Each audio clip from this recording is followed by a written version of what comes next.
అందరికి నమస్తే. నేను మీ యాంకర్ మరియు జర్నలిస్ట్ గొంగడి సీనన్న. సీనన్నేంది అలా కాషాయం కట్టిండి అనుకుంటున్నారు. బరోబర్ కట్టాల్సిందే. ఎందుకంటే హిందూ ముద్దు బిడ్డగా పుట్టినప్పుడు ప్రతి కార్యక్రమాన్ని చూపించడమే లక్ష్యంగా డిఎస్కే న్యూస్ ఛానల్ ఈరోజు అయితే ముందుకెళ్తుంది. సో ఈరోజు మహేశ్వరం నియోజకవర్గంలో భాగంగా కర్మన్ ఘాట్ హనుమాన్ దేవాలయం ఒక్కసారి విజువల్స్లో అక్కడ మీరైతే చూసుకోవచ్చు. 1000 సంవత్సరాల క్రితం నాటి పురాతన దేవాలయం నుంచి ఇక్కడ మహేశ్వరం నియోజకవర్గంలో ఏ కార్యక్రమాన్ని మొదలుపెట్టినా కూడా మరి ఇక్కడి నుంచే ప్రతిసారి మొదలవడం జరుగుతుంది. మరి ఈరోజు శివాజీ జయంతి సందర్భంగా నిర్వహిస్తున్నటువంటి ఛత్రపతి శివాజీ ఉత్సవ సమితి ఆధ్వర్యంలో శివాజీ శక్తి ర్యాలీ. సో ఇక్కడ ఉన్నటువంటి లైవ్లో అందరినీ కూడా క్లియర్గా చూడవచ్చు. ఇక్కడ ఉన్న వాళ్ళు హిందూ ధర్మం కోసం పోరాటం చేస్తూ నిత్యం అంటే ఎలాంటి ప్రాఫిట్ లేకున్నా కూడా ధర్మాన్ని కాపాడాలి అనే లక్ష్యంతో ముందుకు కొనసాగుతూ మనతో పాటు ఇక్కడ ఉన్నటువంటి సీనియర్స్ అందరూ నాయకులు కావచ్చు మరి యొక్క ర్యాలీకి పాల్గొనడానికి వచ్చారు. వారి మాటల్లోనే కొన్ని విషయాలు అడిగి తెలుసుకునే ప్రయత్నం చేద్దాం. అన్న నమస్తే. నమస్తేనా, నా పేరు నడుకుల యాదగిరి, మాజీ సర్పంచ్ బడంగపేట్. ఒక 2 సంవత్సరాల క్రితము ఇక్కడ ఒక విత్తనం నాటడం జరిగింది. వీర శివాజీ ఛత్రపతి శివాజీ ఉత్సవ సమితి ఆధ్వర్యంలో కర్మన్ ఘాట్ హనుమాన్ టెంపుల్ నుంచి ఆయన జన్మదినాన్ని పురస్కరించుకొని మనం ఇక్కడ ఈ ఉత్సవ సమితి ఆధ్వర్యంలో 10,000 బైక్లతోని ర్యాలీ నిర్వహించాలనే సంకల్పంతో ఇక్కడ నుంచి బయలుదేరుతున్నాము. హనుమాన్ టెంపుల్ దర్శనం చేసుకున్న తర్వాత ఇక్కడ నుంచి మీర్పేట్ జిల్లాలగూడ చెరువు పైన శివాజీ విగ్రహానికి పూలమాల సమర్పించినాక జిల్లాలగూడ నుంచి మీర్పేట్ నుంచి అల్మాజ్గూడ నుంచి బడంగపేట్ మీదుగా బడ్డలగుట్ట దగ్గర ఈ యాత్ర సాగుతుంది, శోభాయాత్ర. ఇది ఎందుకంటే మెయిన్ మనము భారతీయులము ముఖ్యంగా భారతదేశానికి సంబంధించిన ఒక 300 సంవత్సరాల క్రితము ఆంగ్లేయులు పరిపాలించినప్పుడే కానీ మహమ్మదీయులు పరిపాలించినప్పుడే కానీ దేశాన్ని విచ్ఛిన్నం చేసి అనర్గళంగా ఈ దేశాన్ని పరిపాలించిన మహమ్మదీయులే కావచ్చు, డచ్ వాళ్ళే కావచ్చు, ఆంగ్లేయులే కావచ్చు, వారి పాలనలో భారతదేశము భ్రష్టు పట్టిపోయింది. ఒక బంగారు పక్షి లాంటి ఈ భారతదేశాన్ని విచ్ఛిన్నం చేసిన సందర్భంలో జిజియాబాయి తల్లి పర్యవేక్షణలో తన కొడుకును ఉగ్గుపాలతో పెంచి పోషించి ఈ భారతదేశానికి సమర్పణ చేసిన ఆ తల్లికి ధన్యవాదాలు. శివాజీ కూడా నా దేశం కొరకు నేనేమైనా సమర్పిస్తా, ఈ దేశం కొరకు భరతమాతను వాళ్ళ చెర నుంచి విడిపించేందుకు నేను నా సైన్యము ఈ ఆంగ్లేయులను పారదోలేందుకు ముందుంటామండి దునియాడి ఆ రణరంగంలో భారతమాతను విడిపించేసి అటువంటి దీశాలి అయిన శివాజీ ఉత్సవాన్ని జరుపుకోవడం చాలా సంతోషకరమైన విషయము. ప్రతి భారతీయుడు కూడా ఇందులో భాగస్వామ్యం అవుతున్నారు, గర్వంగా ఫీల్ అవుతున్నారు. ఈ ఉత్సవంలో ఈ బైక్ ర్యాలీలో పాల్గొంటారు, స్వచ్ఛందంగా పాల్గొంటున్నారు. ఎక్కడ కూడా నిర్బంధం లేకుండా, ఎవరి బలవంతం లేకుండా ప్రతి ఒక్కరు కూడా అన్ని గ్రామాల నుంచి స్వచ్ఛందంగా రావడం జరుగుతుంది. యాత్రలో పాల్గొనడము ఒక హిందువుగా, హైందవుడుగా, మతాలకు అతీతంగా, పార్టీలకు అతీతంగా, భాషలకు అతీతంగా, కులాలకు అతీతంగా ఈ శోభయాత్ర జరుగుతున్న సందర్భంగా వచ్చిన ప్రతి ఒక్కరికి, పాల్గొంటున్న ప్రతి ఒక్కరికి కూడా మా యొక్క ధన్యవాదాలు. జై.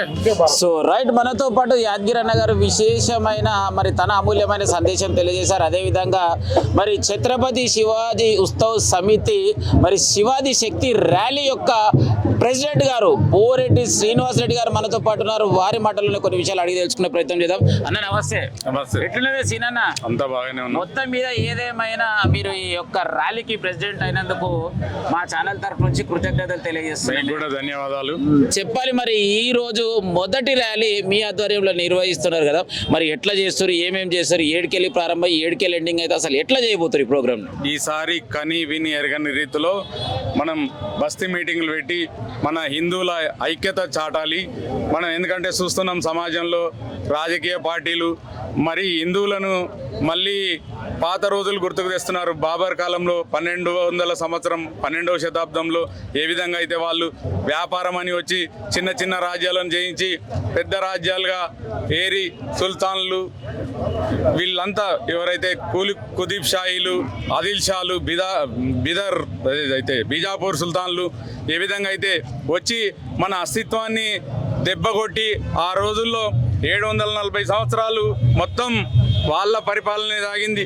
అలాంటి కష్టతరమైన సమయంలో జిజియాబాయి తను అనుకున్నది ఇలాంటి దురాఘాతాలను ఏ విధంగా అయితే సమసిపోతాయంటే ఆమె ఆలోచించింది.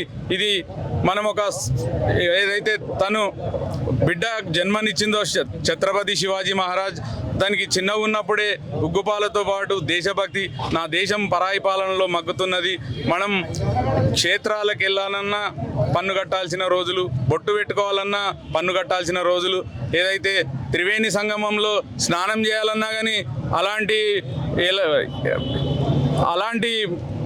ఏదైతే ఉన్నదో అలాంటి వాటిని రూపుమాపాలని చెప్పి శివాజీకి చిన్న ఉన్నప్పుడే బాల్యం నుంచి ఇది మన స్వాతంత్రం తెచ్చుకోవాలి, మన జన్మభూమి పైన మన జెండానే ఎగరాలి, మనమే పరిపాలించుకోవాలి. ఆ రోజుల్లో ఏదైతే గుర్రం మీద కూడా హిందువులు ప్రయాణం చేసే పరిస్థితి లేదు, ఇల్లు కట్టుకునే పరిస్థితి లేదు. మనల్ని ఏ విధంగా అంటే బానిసలుగా ఏదైతే ఊర్లను దోసుకుపోవడం, యువతులను ఎత్తుకపోవడం, మానభంగాలు చేయడం, అలాంటి టైంలో ఛత్రపతి శివాజీకి జన్మనిచ్చే తల్లి అతన్ని చిన్నగున్నప్పుడే రామాయణ మహాభారత గాథలతో పెంచి పెద్ద చేసిన తర్వాత ఒకసారి తండ్రి అయినటువంటి షహాజీ భోంస్లే తను బీజాపూర్ సుల్తాన్ల దగ్గర ఏదైతే సైన్యాధిపతిగా చేస్తాడో ఈ బాలుణ్ణి 11 సంవత్సరాలు ఉన్నప్పుడే బీజాపూర్ సుల్తాన్ దగ్గరికి తీసుకుపోతే సుల్తాన్కు సలాం చేయమని తండ్రి అడిగితే నేను పరాయి పాలకులకు సలాం చేయనని చెప్పి అంటాడు.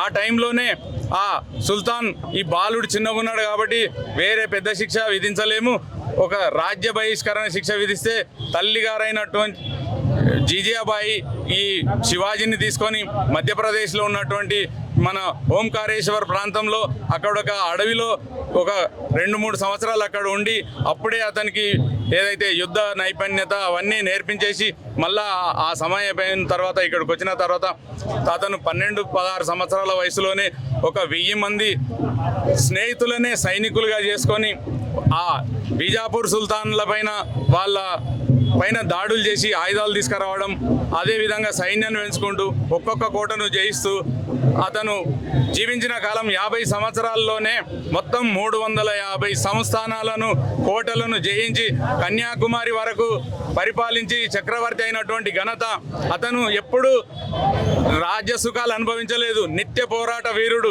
అతన్ని మన యువత స్ఫూర్తిగా తీసుకొని శివాజీ ఆశయాలను నెరవేరాల్సిన బాధ్యత యువత పైన ఉంది. అదేవిధంగా మన సనాతన ధర్మాన్ని పరిరక్షించిన ఒక యోధుడు కాబట్టి ఆ యోధుని మనం ఎంత కీర్తించినా తక్కువే. కాబట్టి ఇలాంటి కార్యక్రమాల ద్వారా యువతను మనం ప్రోత్సహించి అలాంటి ఏ ఆశయాలతో పెరిగి పెద్దవాళ్ళు అయిన తర్వాత మనం మన సంస్కృతిని మన జాతిని రక్షించుకుంటామని చెప్పేసి ఈ సందర్భంగా తెలియజేస్తున్నాం. సో వాస్తవానికి చూసినట్టయితే ఏ ర్యాలీ చూసినా కూడా ఇప్పుడు ఉన్నటువంటి యువత ఏ విధంగా రెడీ అయ్యారంటే మాకు పెట్రోల్ పోయాలి, తర్వాత మా బండ్లలో పెట్రోల్ పోయాలి, అప్పుడైతే ర్యాలీల కోసం. కానీ ఇలాంటి ర్యాలీలు చేసినప్పుడు మరి ఎందు గురించి యువత ఆటోమేటిక్గా వాళ్ళంతా వాళ్ళే రావాల్సినటువంటి అవసరం ఎందుకుంది? యువత మరి ఈ యొక్క ర్యాలీలలో అసలు ఎందుకు పాల్గొనాలి? అక్కడ పాల్గొంటే వాళ్ళకు వచ్చినటువంటి లాభాలు ఏంది? ఇప్పుడు మనది కూడా గోల్కొండ కుతుబ్ షాహీలు పరిపాలించారు. భారతదేశానికి 1947లో స్వాతంత్రం వస్తే ఈ హైదరాబాద్ సంస్థానానికి 1 సంవత్సరం లేటుగా వచ్చింది. ఎందుకు వచ్చిందంటే ఈయన దీన్ని తీసుకెళ్ళి పాకిస్తాన్లో కలుపుతా అని చెప్పేసి నాటకాలు చేస్తే అప్పుడు మన హోమ్ మినిస్టర్స్ అయినటువంటి సర్దార్ వల్లభాయ్ పటేల్ ఏదైతే సైనిక చర్య చేపడతానని చెప్పి వార్నింగ్ ఇస్తే అప్పుడు పరిస్థితులు దిగజారిపోతున్నాయని చెప్పేసి సరెండర్ అయ్యి ఈ ఏదైతే హైదరాబాద్ సంస్థానాన్ని భారతదేశంలో విలీనం చేసినప్పుడు కాసిం రజ్వీ అనే ఒక పరమ దుర్మార్గుడు హిందూ ద్వేషి, వాడికి ఏంటంటే మనమంటే నచ్చదు, వాళ్ళు ఎంతసేపు హిందువులు బతుకుతే ముస్లింలుగా మారాలి, లేదంటే వాళ్ళని చంపేయాలి. ఇప్పుడు కూడా అదే పరిస్థితి ఉంది. ఎంఐఎం పార్టీ ఏదైతే కాసిం రజ్వీ ఉన్నాడో వాడు పోతూ దేశ బహిష్కరణ ఇక్కడ జైలు శిక్ష అనుభవించి జైలు శిక్ష పూర్తయిన తర్వాత దేశాన్ని వదిలిపెట్టి పాకిస్తాన్కి వెళ్ళిపోయేటప్పుడు నేను చేసిన దురాఘాతాలను ఎవడు మోస్తాడు మహమ్మదీయుడు అంటే ఇప్పుడు ఉన్నోడు ఏదైతే ట్విన్స్ ఉన్నారు హైదరాబాద్ జాతిరత్నాలు వాళ్ళ ముత్తాతలు ఎత్తుకున్నారనమాట. ఎత్తుకొని ఆ దరిద్రాన్ని మళ్ళా మనకు పరిచయం చేస్తారు. ఇప్పుడు ఈ మధ్య మొన్న ఎలక్షన్లకు పోయినప్పుడు ఈ మున్సిపల్ కార్పొరేషన్ల ఎలక్షన్లకు పోయినప్పుడు అతను ఒక బహిరంగ సభలో ఒకటే చెప్తున్నాడు డైరెక్ట్గా, మనవాడు ఎవడు ఈ కులస్తుడు కాదు, ఆ కులస్తుడు కాదు, వాళ్ళు కాదు, వీళ్ళు కాదు, ఎవడైతే కల్మా చదువుతాడో వాడే మనవాడు అని ఇండైరెక్ట్గా మనకు చెప్తుండు. అప్పటికైనా మన హిందువులు కళ్ళు తెరవకపోతే మళ్ళా కూడా కాసిం రజ్వీ లాంటి దుర్మార్గుల చేతిలోకి ఈ పాలన పోతుంది. అలాంటి పునరావృతం కావద్దంటే ఛత్రపతి శివాజీ మన మనసులో ఉండాలి. ఛత్రపతి శివాజీ 11 ఏళ్ల వయసులోనే ఏదైతే బీజాపూర్ సుల్తాన్కు తల వంచకుండా నేను పరాయి దేశస్తుడికి తల వంచను అంటే ఈ బుడ్డోడిని 2-3 సంవత్సరాలు దేశ బహిష్కరణ చేయంటే దేశ బహిష్కరణకు సిద్ధమైంది, కానీ వంగి సలాం చేయలేదు. కాబట్టి ఇప్పటి యువత కూడా మందుకు మాదక ద్రవ్యాలకు అలవాటు పడకుండా ఈ దేశం నాది, దీన్ని రక్షించుకోవాల్సిన బాధ్యత మనందరిది.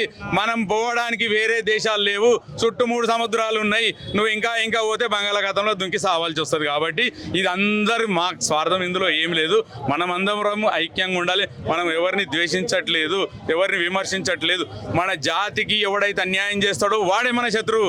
ఎవడైతే ఈ దేశం తిండి తిని, ఈ దేశం గాలి దాగి, ఈ దేశం నీళ్లు దాగినోడు ఈ దేశంలో బాంబులు పెట్టాలనుకునే దుర్మార్గులకే మనం వ్యతిరేకము.